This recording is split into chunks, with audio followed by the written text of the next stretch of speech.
안녕하십니까. 한국디카시연구소 대표 이상옥입니다. 학교 앞 커피숍입니다. 앞에 유튜브에서 지난 주말 붕따오 가는 여행에서 포착한 디카시 쌍백을 한 편 소개했는데, 오늘 다시 같은 제목의 쌍백이라는 디카시를 한 편 더 소개하겠습니다. 앞에 유튜브에서 제가 쌍백이라는 디카시를 여행 중에 2편 썼다고 했고, 또 한 편을 소개하겠다고 이미 예고한 바 있습니다. 바로 이 작품인데요.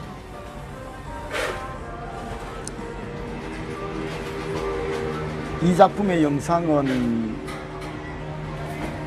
건태에서 호치민 가는 그 풍장버스 안에서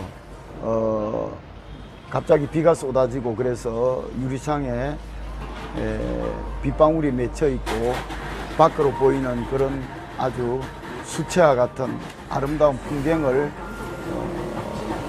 순간 포착한 그런 영상입니다.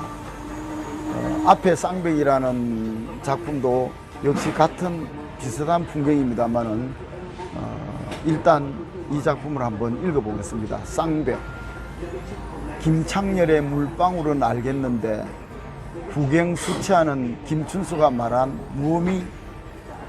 앞에 쌍백이라는 작품에서도 김창렬의 물방울은 알겠는데 꽃 같은 언술이 들어 있습니다. 그런 측면에서 앞에 쌍백과 이 쌍백은 상호 텍스트성의 어떤 그런 관련이 있는 작품입니다. 그런 면에서 일종의 어떤 연작 디카시라고 할 수 있겠는데요.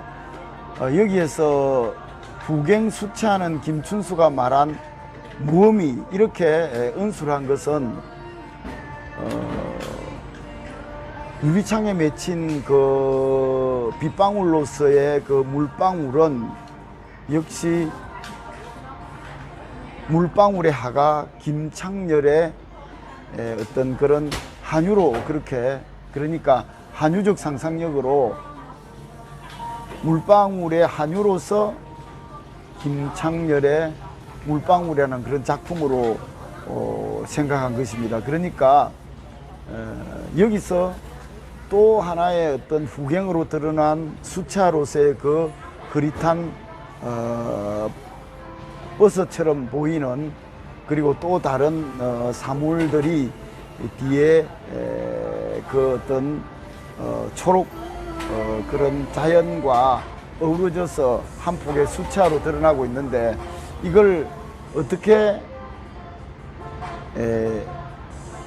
읽었느냐 하면은 결국은 디카시도 어떤 사물에 대한 해석이라고 봐도 좋겠죠. 모든 디카시가 그런 건 아니겠지만 이 디카시는 사물의 해석, 그러니까 사물이 전하는 말을 시인이 대언하는 그런 형식이 되겠습니다. 영감으로 오는, 갑작스럽게 영감으로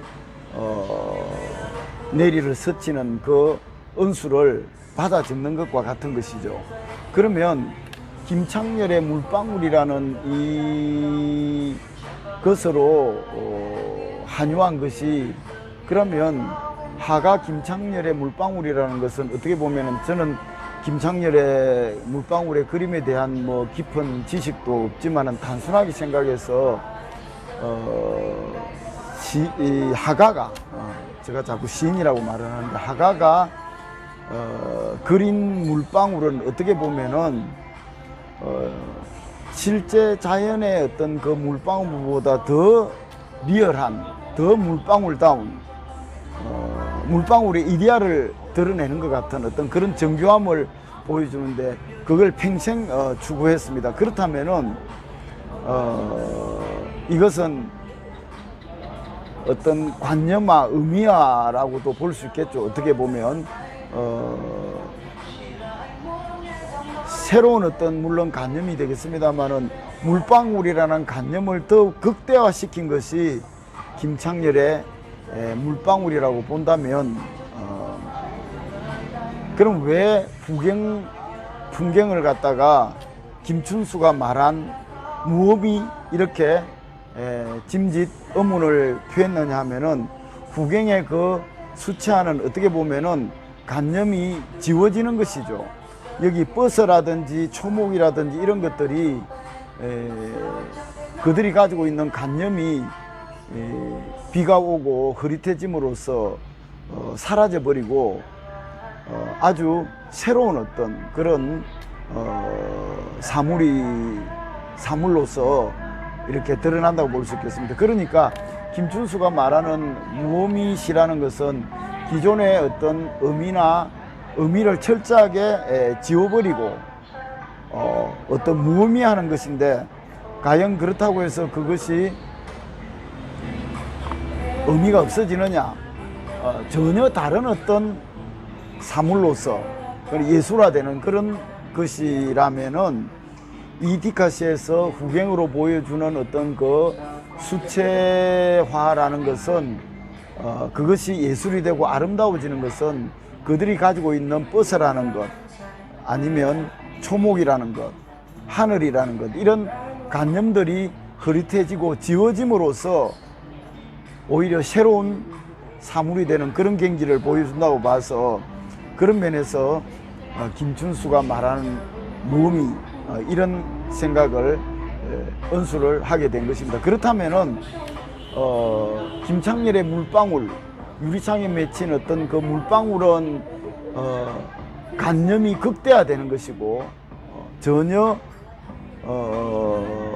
어떤 사물이 물방울이라는 그런 간념의 옷을 아주 더 선명하게 입는 것이라면은 후갱 수채화는 버섯라든지 초록이라든지 아니면 초목이라든지 어떤 그런 하늘, 이런 것들이 가지고 있던 어떤 간념이 흐릿해지고 지워짐으로써 전혀 새로운 사물이 된다. 그런 면에서 간념과 비간념, 의미와 무의미가 서로 이렇게 쌍벽을 이루는 그런 모습을, 그런 해석을 제가 드러냈다고 그렇게 볼 수 있겠습니다.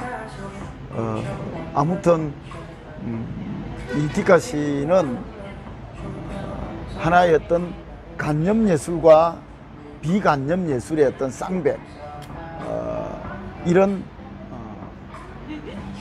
대조, 이런 것들을 일종의 이것은 실온 디카시라고 볼 수 있겠습니다. 그래서 예술이 무엇인가, 시가 무엇인가를 디카시를 통해서 한번 생각해 보는 그런 것이었습니다. 아무튼 이번 붕따오 여행을 통해서 두 편의 디카시를 건진 것만으로도 의미 있다고 하겠습니다. 다음 시간에 또 새로운 작품으로 찾아오도록 하겠습니다. 감사합니다.